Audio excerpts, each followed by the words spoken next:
S'il gagnait, il serait dans une grotte. S'il gagnait, il serait à l'ouest du fleuve Dniepr. S'il gagnait, il serait à Odessa. S'il gagnait, il aurait changé de gouvernement. En réalité, la Russie est en train de perdre cette guerre. Je tiens à vous remercier pour votre participation. J'espère que cela a été utile d'un point de vue professionnel, du point de vue du haut niveau de confiance et d'amitié entre les pays. C'est 100%. Vous allez faire non spécifique, spécifique.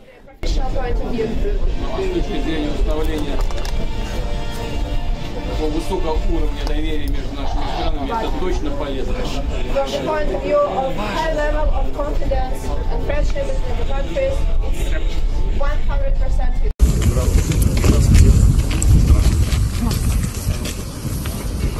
Спасибо за приглашение. Очень рад, что вы отозвались на наше приглашение. Хочу не скрывать.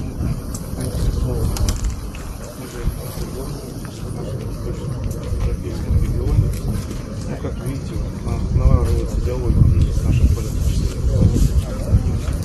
Хотелось бы, чтобы вы тоже объективно посмотрели, дали объективную оценку наших предприятий. Они, к сожалению, немножко обросли различными ситуациями.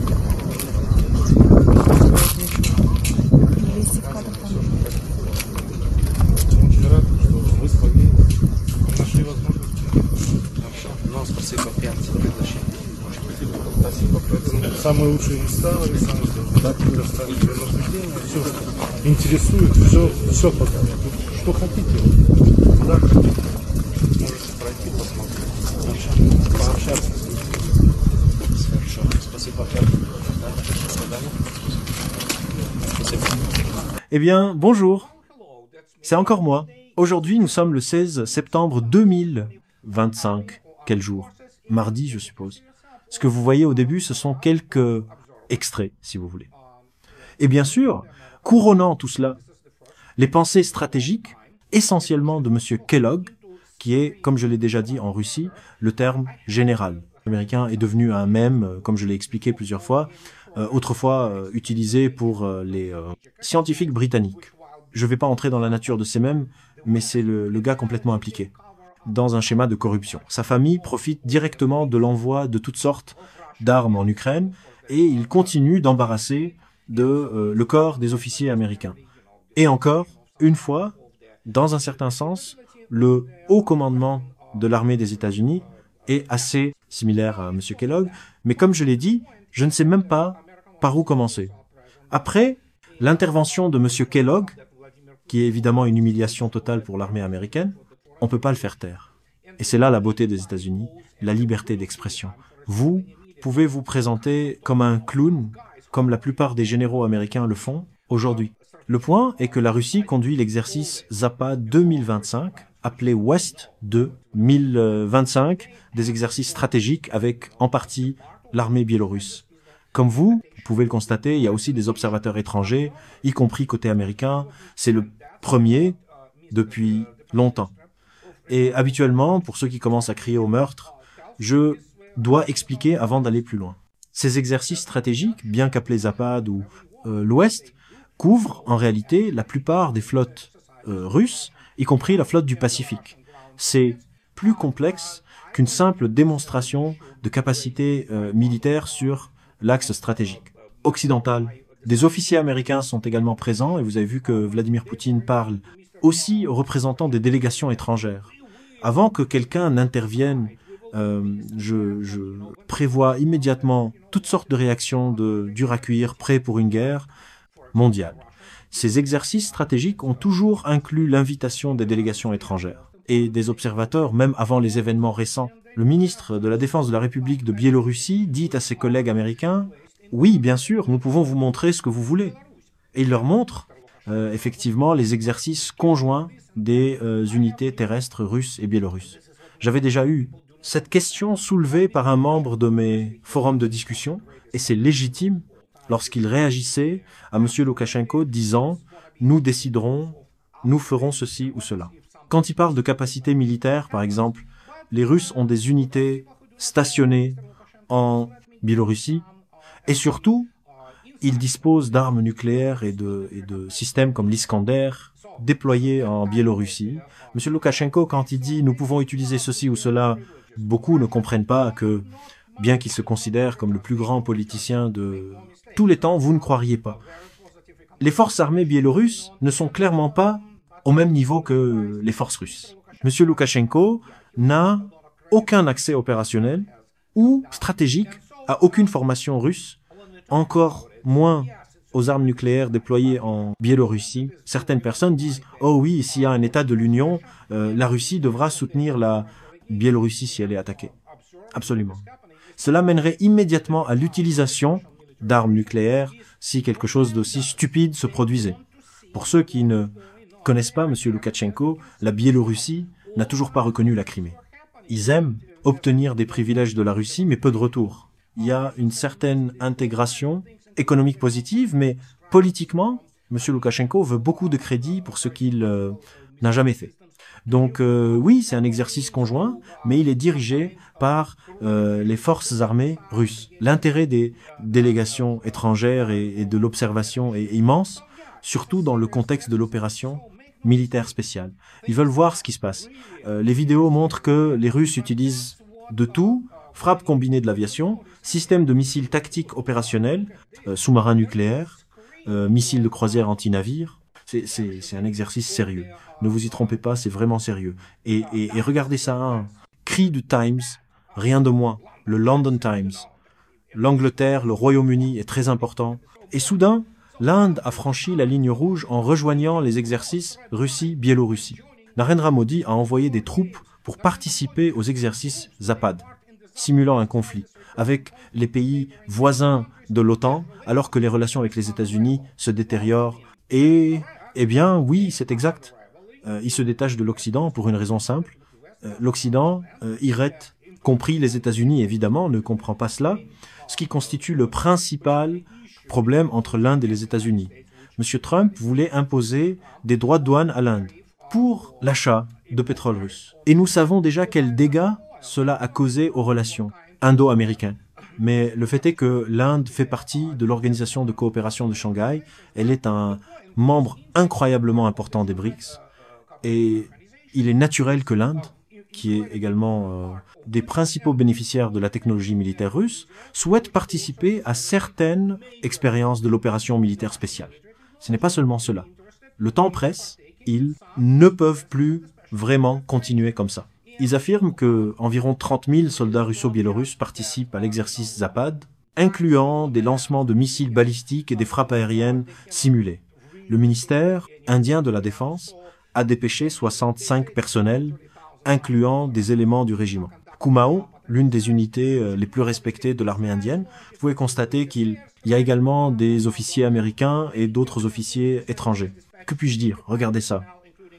La BBC, je vais expliquer pourquoi les Britanniques s'en lamentent et s'y intéressent autant. La démonstration de puissance de la Russie semble être un message pour l'Europe. Bien sûr que c'est un message pour l'Europe.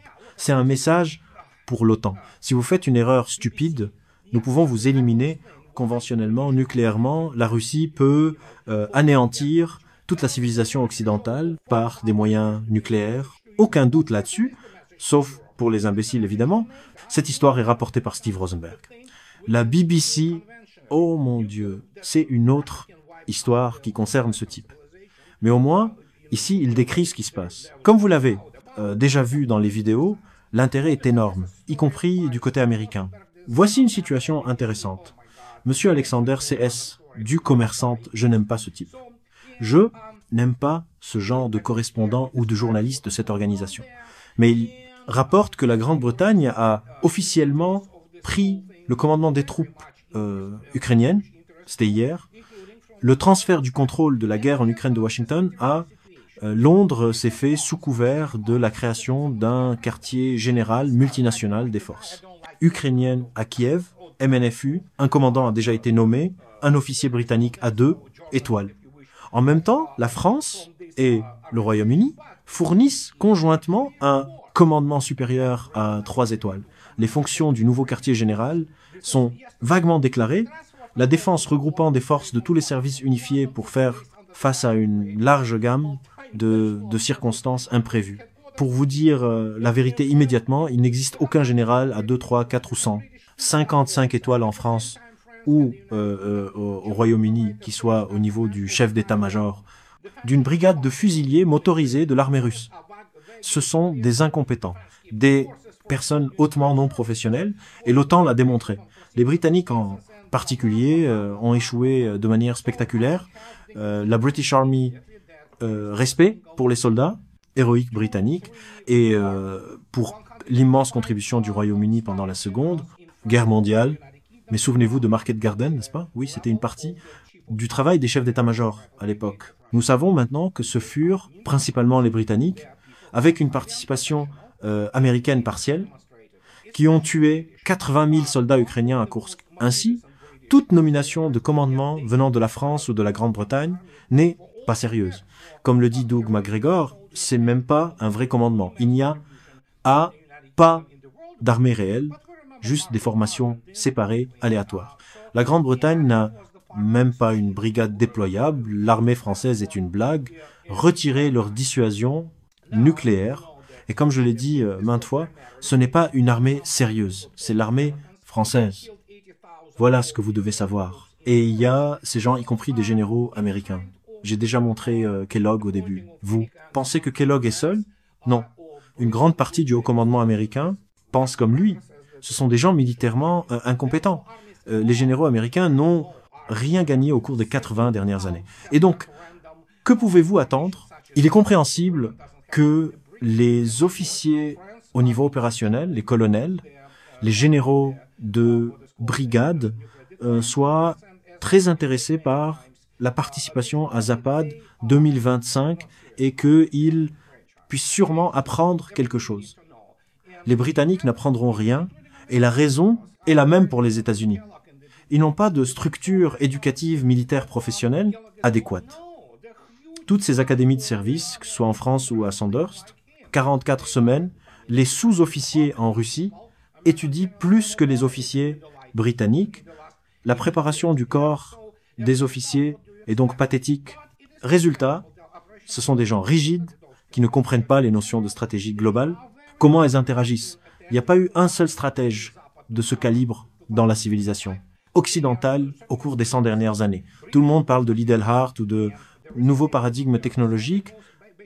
Souvenez-vous de M. Douai, en Italie, qui pensait que l'aviation régnerait sur tout. Si vous comparez cela à ce qui se passe dans l'opération militaire spéciale, aujourd'hui, le bilan est, eh bien, vous le voyez vous-même, il augmente progressivement. Les chiffres d'aujourd'hui dépassent 1400, principalement des morts, comme vous pouvez le constater.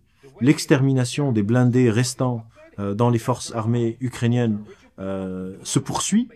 La seule chose qu'ils peuvent faire, c'est tirer avec des drones, principalement sur des cibles civiles en Russie, ce qui constitue un pur acte de terrorisme. Voici ce dans quoi l'armée britannique est bonne, ainsi que les services du MI6 et tous ce genre de personnes, le sabotage, le terrorisme, en gros les armes des faibles. C'est ce qu'ils continueront à faire, parce que, encore une fois, écoutez-moi attentivement, regardez bien, mais il n'y a pas une seule personne au King's College, à l'école d'état-major ou dans l'armée britannique qui comprenne comment mener une guerre moderne.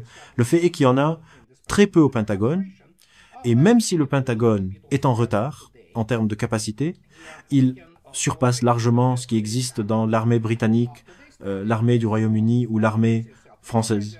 Mais principalement, oui, le sabotage, tuer, assassiner des gens, ce genre de choses. Minerlé, chemin de fer, tuer des civils russes, ils sont bons dans ce domaine, ne vous y trompez pas. Il y a même leur SOB, leurs types qui viennent d'Ukraine.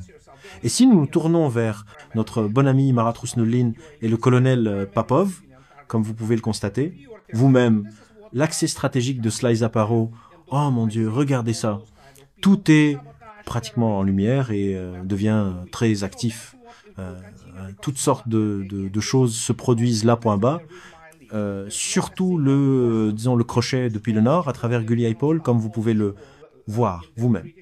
Guliaipol est un des points de jonction importants pour l'approvisionnement de ce qu'il reste des forces ukrainiennes. On peut donc voir ce qui se passe, et c'est, eh bien, assez évident en réalité. Dans le contexte de cette opération militaire spéciale, nous avons soudainement des événements assez comiques sur un double plan. Pour commencer, voici un exemple. Il s'agit d'une sorte de reconnaissance tacite de ce dont je parle constamment. Il y a 4 jours, selon Defense News, le Danemark choisit le système de défense aérienne franco-italien SAMP divisé par T, plutôt que le Patriot. Nous savons déjà comment le Patriot s'est comporté dans l'opération militaire spéciale, en essayant de défendre ce qu'il devait défendre. Vous vous souvenez sûrement des déclarations du premier adjoint du commandant des forces spatiales et aérospatiales russes. Le Patriot ne peut pas se défendre lui-même. Oubliez défendre quoi que ce soit d'autre. Pour une raison quelconque, le Danemark décide de commander le SAMP divisé par T, qui utilise la famille de missiles Aster. Selon leurs articles, l'Ukraine a reçu au moins 2 systèmes. SAMP divisé par T donné, dont au moins un est utilisé pour défendre la zone de Kiev. Ils ne tiennent pas réellement la zone. Nous le savons, et pourtant ils écrivent sur cela, car ce sont des Européens. Pour une raison quelconque, ils pensent pouvoir rattraper maintenant ce qu'ils ont, déjà perdu complètement dans la course aux armements. La guerre en Ukraine démontre clairement le besoin de systèmes de défense aérienne. Les modernes basés au sol, composés de systèmes intégrés multiples, offrant plusieurs couches de protection aérienne, a déclaré le chef de la défense danois, le général Michael Hildgaard. Et bien, c'est évident. Mais le Danemark n'a absolument aucune ressource pour construire ce type de système, et les Européens non plus, dans l'Union européenne ou l'OTAN européenne. Alors qu'est-ce que le SAMP divisé par T? Le Danemark a rassemblé un composant de défense aérienne moyenne, portée en combinant 3 systèmes différents, un Kongsberg NASAMS, utilisant l'AIM-120 AMRAAM qui a très mal performé, 2 systèmes MBDA Mika et le système Iris-T de DL Defense. Ils peuvent essayer ces systèmes, mais honnêtement, l'armement de l'OTAN est mauvais. Ce système moyenne portée sera intégré au dispositif final. Le ministère de la Défense précise que le choix des composants supplémentaires se fera parmi Kongsberg, MBDA et DL. Ils affirment cela signifie que nous pouvons atteindre notre objectif d'une capacité complète de défense aérienne terrestre le plus rapidement possible. C'est complètement faux. Vous ne pouvez pas expliquer à l'état-major des forces armées danoises ce qu'est une capacité complète de défense aérienne terrestre. Ils ne comprennent pas, ils n'ont pas la formation ni la maîtrise. Ils ont vu des systèmes russes dont l'efficacité dépasse 95 pour pressant. Mais l'Europe n'a ni la technologie, ni l'expertise, ni la capacité industrielle pour les reproduire. Dans ce cas, ils abandonnent le Patriot, qui est mauvais, en faveur des systèmes européens, qui sont également mauvais. Que peuvent-ils faire? Le système SAMP, divisé par T, avec les missiles, Aster 30, peut, avec 6 tirs verticaux, fonctionner en combinaison avec des systèmes de défense courte portée utilisant des missiles Mika ou Kamer pour l'autoprotection. Ils essaieront de copier les systèmes russes de défense aérienne. Ils échoueront encore car ils n'ont pas l'expertise technique pour développer un système de défense aérienne de classe mondiale, intégré du sol jusqu'à l'espace. Les Européens n'ont tout simplement pas cela et ne l'auront pas. Le système est équipé d'un radar actif à balayage électronique à 360 degrés de Thales ou Leonardo, capable de suivre missiles, avions et menaces balistiques. Chaque lanceur peut tirer ses 8 missiles en environ 10 secondes, selon MBDA. Comparez cela au Patriot, qui se fait détruire avant de pouvoir lancer tous ses missiles par un Iskander ou des armes hypersoniques comme le Zircon. Ou le Kinzhal. Le missile Aster 30 pèse 450 kg, mesure 4 mètres, 4,20 et est propulsé par un moteur à propergol solide à 2 étages, atteignant une vitesse de Mach 4,5. En gros, cela décrit comment la plupart de ces missiles fonctionnent mais pour contrer un système hypersonique en manœuvre, l'Aster 30 n'est tout simplement qu'un... c'est comme utiliser un mousquet ou une arquebuse du XVIe siècle pour essayer de tirer sur un missile. Voilà où nous en sommes. Mais ils ont décidé de se tourner vers l'Europe. Eh bien, très bien, laissons-les faire. Mais ce n'est pas la seule chose qui se passe. Soudainement, nous avons, et encore une fois, ne vous y trompez pas, un journaliste, un moyen n'importe où, et un soi-disant expert militaire de l'OTAN aujourd'hui est en grande partie. Pas tous sont des idiots non plus. Ils ne comprennent pas ce à quoi ils sont confrontés. Cependant, comme n'importe quel naïf, et encore une fois, ne vous y trompez pas, le journalisme, y compris les soi-disant experts militaires qui infestent essentiellement les chaînes, YouTube et toutes sortes de publications, la plupart d'entre eux n'ont aucun bagage militaire. Ils n'ont pas de formation en ingénierie. Ce sont tous ces types qui essaient de trouver, vous savez quoi, une rémunération en écrivant pour toutes sortes de médias remplis de nouveaux venus. Et c'est la même chose pour YouTube. Alors, voilà. Nous avons maintenant ces gars. Ils ne voient que des manifestations extérieures, superficielles, de quelque chose qui ressemble à de la technologie militaire. Qu'est-ce qui est populaire aujourd'hui? Quel est le mot à la mode? Oh, les drones. D'accord, parlons des drones. Voilà, nous y sommes. CNN, mon Dieu. Oh, CNN, oui, spécialiste des drones. Regardez le titre. Dilemme des drones américains. Pourquoi l'armée la plus avancée du monde est en retard sur le champ de bataille moderne? J'adore ça. Vous ne pouvez pas expliquer que les États-Unis ne sont pas l'armée la plus avancée du monde et ne s'en approchent même pas. Mais encore une fois, vous ne pouvez pas expliquer à, par exemple, Kellogg ou à des personnes comme Kim ou Petraeus pourquoi les États-Unis sont en réalité une armée obsolète. Ils sont bloqués dans les années 1904-2010. Pour comprendre cela, il faut avoir un vrai bagage militaire et une compréhension sérieuse du paradigme technologique actuel. Mais au moins, ils pensent « Oh mon Dieu, nous sommes si avancés ». Ce qui, soit dit en passant, contredit toute la phrase, c'est autocontradictoire. Mais bon, peu importe. Ainsi, ces gens de CNN se lamentent que l'invasion de l'Ukraine par la Russie a provoqué un flot d'évolution dans la guerre par drone, au point que les États-Unis, avec l'une des armées les plus avancées, et le complexe industriel de défense le plus avancé du monde, se retrouvent derrière. Les États-Unis se retrouvent en retard sur tout le spectre des affaires militaires et technologiques. Ils ont tout simplement perdu la course aux armements. J'ai écrit 4 livres sur ce sujet, et je pourrais en écrire probablement 4 autres pour expliquer pourquoi c'est ainsi et pourquoi cela ne sera pas surmonté. Ils disent « La plupart des soldats américains manquent de savoir-faire pour combattre avec des systèmes sans pilote. » Et bien que les États-Unis excellents dans la fabrication d'armements lourds et coûteux... Ah, voilà le problème. Les États-Unis ne savent fabriquer que des armements coûteux qui ne fonctionnent pas. Mais vous ne pouvez pas l'expliquer à un PDG de Raytheon ou à un haut gradé de Washington ou du Pentagone. Ils ont été élevés dans ces contes de fées sur la guerre froide 1.0 et la Seconde Guerre mondiale. En fait, militairement, la plupart ne sont pas de bons experts. Ils peuvent seulement suivre certains épisodes tactiques d'exercice comme Zapad ou West 2025 et dire « D'accord, un UAV a volé, puis un autre véhicule marqué s'est déplacé à gauche, celui-ci à droite, et ensuite nous avons ce type de secteur de tir couvert. » Oui, c'est bien, mais ce qu'il faut savoir, c'est qu'il faut une éducation fondamentale et une expérience solide pour comprendre ce que l'on étudie. L'armée américaine ne connaît pas l'armée russe, point final. Elle ne l'a jamais connue et vit dans son propre délire de se croire la plus grande armée jamais existée. Bien sûr, il parle des avions de combat, des chars, des missiles guidés de précision. Voici le...